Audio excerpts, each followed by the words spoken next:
laawol kisal ko laawol peewal e ɓantal. Bismillahi irrahmani irrahim. Alhamdulillah wa salatu wassalamu ala rasulillah wa ala alihi wa sahbihi wa man wala wa sallama tasliman kathira.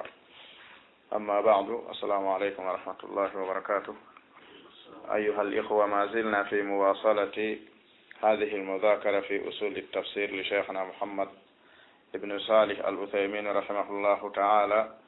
في باب موقف العلماء من الإسرائيليات، ونسأل الله تعالى التوفيق والسداد لما يحبه ويرضى. أرى يتي الله سبحانه وتعالى إن جولنا لدن صلى الله عليه وآله وسلم misal mini on salminango islam woni en serali hiɗen jokkito nde ɗo dursande ka usulu tafsir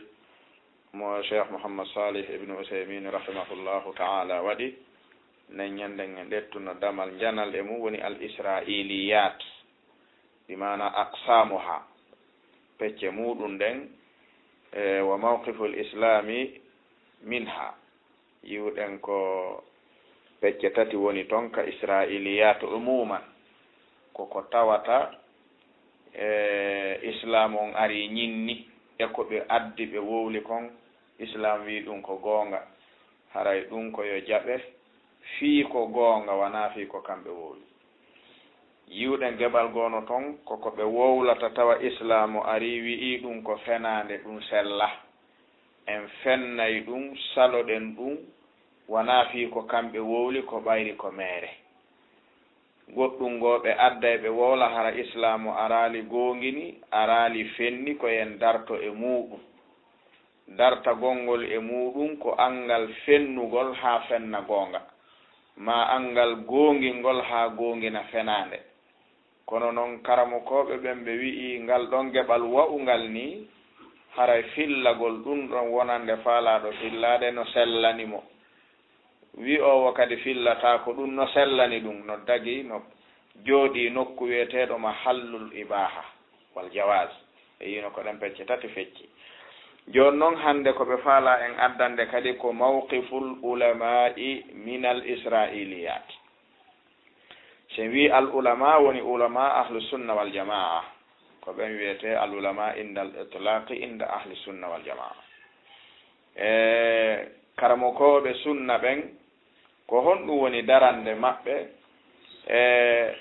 ndeɗo hunde wi'etende al israiliyat ko dambete immorde konnguɗi e ngol ɗo leñol wi'etengol al yahud e ngol ɗo leñol wi'etengol nasara. yewtere si iwri e ɓende dambama e diina haray ko israiliya nde wiyete. cheikh mouhammad salih ibnu usaymin rahimahullahu ɓe maki اختلفت مواقف العلماء ولا سيما المفسرون من هذه الإسرائيليات على 3 أنحاء. هاجون كلهم بماكي كونغو ديدين بمعنى لوتو نري داران دي كراموكوبة بن تنتينينو فيرتوبة قرآن بن كراموكوبة داران دي مقبن اللوري اديدو إسرائيلياتوجي فادي yahande tati anha yahande tati. woɓɓe goo no yehi nduuɗa yaadu, woɓɓe goo no yehi nduuɗa yaadu, woɓɓe goo no yehi nduuɗa yaadu, awɓe heɓi yahande tati e israiliyat. nde tawno israiliyat no fecci pecce tati, karamo koɓɓen kadi fecci ke pecce tati e mum. cheikh usaymin ɓe maaki rahimahullah fa minhum man akthara minha مقرونة بأسانيدها ورأى أنه بذكر أسانيدها خرج من عهدتها مثل ابن جرير الطبري. هنا إكرمكو بتفسير سنة بتوتا أكثر بإنوري منها جانتقل الإسرائيليات كونون هرايكو مقرونة هنو جنكندرا بأسانيدها توغلال مودن بمعنى توغنان مودن يسوق سنده من نفسه إلى قائده. هنا جاء بن إمام ابن جرير الطبري من هذه الإسرائيليات بدنيد برأى ورأى به أنه بذكر أسانيدها خرج من عهدتها. كم بفهمي جانتغول إسرائيلية سينو مري ألا ko wonande on mo soggaali sanadu mum on ko waɗi man saaqa laka sanadu qad bari'a minhu uhdatuhu kala sogganɗoma sanadu riwaya haa o jooɗoyi haray soñja e feleede tippike mo so wallinanima sanadu on fuu ko an ndaarata sanadu on selli ɗetta ndaara tawa sanadu on sellaali accita kono ko honɗum o soggani o riwaya wondude e sanadu mum on jokkatamo kanko man saka sanada faqad bari'a zimmatuhu haray o fowtike kanko gooto suustamo ngini de siko a gorko a jokka e sanadu on janngaɓe ha anda no selli ma sella go'o mislu ibnu jarir at-tabari bal hiɗen ande kamɓe tafsir maɓɓe on umuman ko tafsirun bil asanid kullu qawlin yusniduhu ila qa'ilihi kala konngol kadi fuɗɗi hande gasi ko haddathana fulan anba'ana fulan akhbarana fulan anba'ana fulan qala fulan kaza ɗo noon joni ɓemɓe ɓe wiɗon fulan fulan fulan fulan fulan siko a gorko kurkaniɗo gandal a janngay fiiɓen fulanuɓe fof anda goto fof ko honɗum si a andi ko honɗum baada marifatika arrijal tahkumu alal matn wawa ñawde on say matn on imo selli ma o sella amma noon ko honɗum o soggani o matnu mo sella ha sawa kalla faqad bari'a zimmatuhu bi saqi sanad ko soggani tuginande nden kon fowtinima hino jeeya jawɓe ɗum imam ibnu jarir ba ɗimmo on woni wa minhum man akthara minha wa jarrada ha min al asanidi ghaliban fa kana hatibu laylin mithlu al baghawi alladhi qala shaykh al islam ibn taymiyah an tafsirihi innahu mukhtasarun min al-tha'labi lakinnahu sanahu an al isra'iliyat wal mawdu'iyya wal ara' al mubtada'a wa qala an al-tha'labi innahu hatibu laylin ينقل ما وجد في كتب التفسير من صحيح وضعيف وموضوع قرون دوني كونغول شيخ الإسلام ابن تيمية التفسير الثعلبي التفسير البغوي بفعل إن يتاد تفسير إمام البغوي كمختصر تفسير الثعلبي وانو تفسير إمام ابن كثير ونر مختصر تفسير ابن جرير فهمت بماكي نون ومنهم نو كرمكو بتفسير من أكثر منها أؤدن أدوغ الإسرائيليات وندو دي دون كدي وجردها من الأسانيد غالبا كودي كون أديت متنو وصرت ومنت سندو si a waaway andude daraja ɗum ɗon ko nokkugo ɗaɓɓitiroyta sanadu mum on fakana hatibu laylin waɗowo ɗeɗo golle ko tenowo jemma ɗum ɗo ko kinaya an adami tamyisil insani ma yanqul kala ka wi'a fulan ko hatibu layl kaari ko tenowo jemma haray ko ɓe faandi ko nokkowo ko woni wo saka goo o ndaarata ko nokkata kon si o nokki kadi o ndaarata so feƴƴina ɗum wiyete hatibu layl laawol kisal ko noon ɓen imamu Sa'labi no waɗayno ɗum wo mislu al-Baghawi tafsir imam al-Baghawi on hinde ɗuuɗi israiliyat ko nde mukhtasar le kadi as-Sa'labi kono kayre kadi ɓuri wonde hisude edi as-Sa'labi on kayre kadi ɓuri fanɗude israiliyat on edi as-Sa'labi on alladhi qala shaykh al-islam ibn taymiyah ɓe landama ñande goo ɓe landama shaykh al-islam ñande goo ɓe landama fi defte tati ko nde mum ɓuri moƴƴude tafsir imam al-Qurtubi tafsir imam al-Tha'labi tafsir imam al-Baghawi ayyuhuma aslam min haythu al-isra'iliyat wal mawdu'at al-Baghawi aslam amma min haythu al-jam'i wal ahkam wal tatwil Qurtubi amma imam al-Tha'labi fa huwa hatibu layl ɓe moɓay tum ɓe naata si ɓe naati kadi ɓe feƴƴinay tum ko on jammete hatibu laylin andi tenowo jemma tenay ko warata hara anda ɓe maki innahu muhtasar min athalabi tafsiru lbagawi on ko nde muhtasar deftere tafsiru imamu thalabi lakinnahu sanahu anil israiliyat walmawduat wal ara almubtadaa kono imamu lbagawi ɗuuɗi reenude tafsiru lbagawi on eggugol israiliyat ɗe imamu thalabi addayno toon ɗen naada toon wano ɓeeɗa waɗirta no sanahu ɓe reenide ɗum wa qala ani thalabi ɓe maaki thalabi kañum mo jangi deftere maɓɓe nden taway innahu hatibu laylin ko ɓe teeniroɓe jemma yanqulu ma wajada ɓe eggay kala ko ɓe yi'i fi kutubi tafsir ka defte tafsir min sahihin selli wo wa daifin lo'i wo wa mawdu'in fenawo fof kono taw si cheikhul islam makiɗo wata tafsiru thalabi soode wata jange wata rewte innama ata الحكم ما فيه حكم عليه ما يعرف فيه ولكن هل حذر عن هذا الكتاب تماما برنتنا لدم بأكيدين ببنغ كرون دو وني توم يهو نارا نودي كطالب العلم ويتي أنت وقت نودي كطالب واتا حدو يمبه بفو جانغو غول دفتر في فالجره نوي مايره ko honno yii faljere nden to wana jangugol nde na ko jangugol nde si neɗɗo on janngaali deftere nden ko honno andirta faljere no toon haa o rentina e mayre cheikhul islam ibn taymiyata nde ɓe janngi minhaju al imama minhajul karama fi marifati l imama wonande oɗo ashii rafidi hada konde nden deftere winda haa nde gasi talibajo henndi nde ndaari nde janngi nde tawi hurafatuji ɗi no ɓurti kono kanko wata falaɗe ruttugol ɗum o detti nde wadde o joni cheikhul islam ibn taymiya o inni ɓe ndaare ko ne nder nde deftere ko na ɓayo o ndaari o yii na ɓayo yo wawi andude no toon ko rentinte hay so wata rentinde kono o andi no toon ko rentinte ka on sa cheikhul islam janggi nde haa nde gasi ɓe inni ɓe ruttayde ɓe inni winduɗo on ko minhajul karama fi marifati l imama o inni nde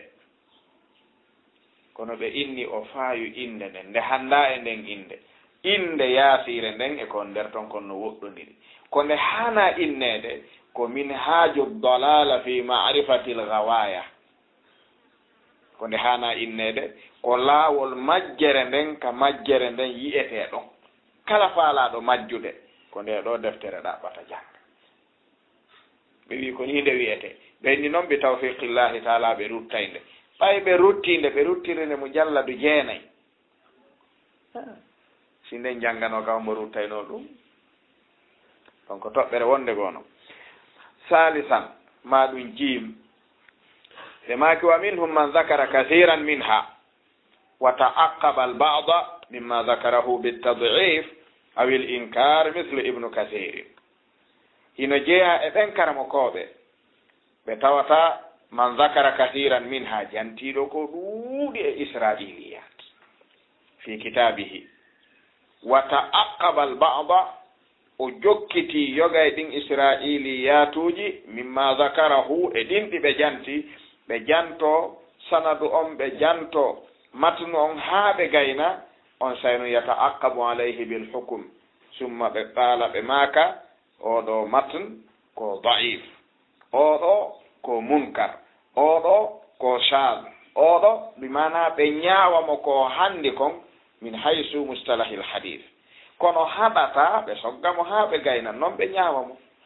hino jeeya e waɗoɓe ɗum mislu ibnu kathirin rahimahullahu taala kamɓe yasuuqu al israiliyat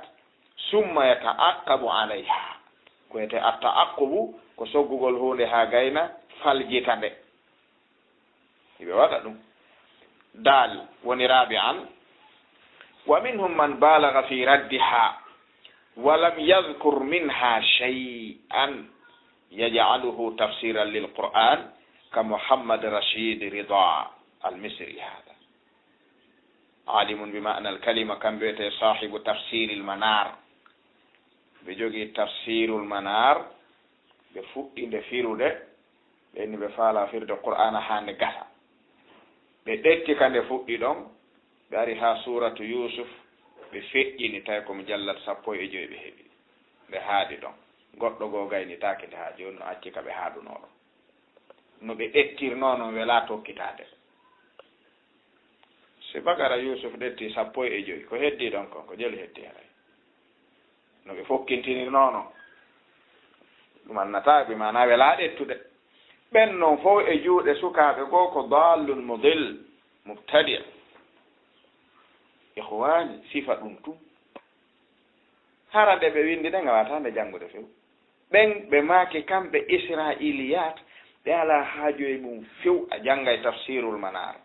kande fuɗɗi haa kande gasi ɗon a yiyata tun israilia ɓe jaɓata few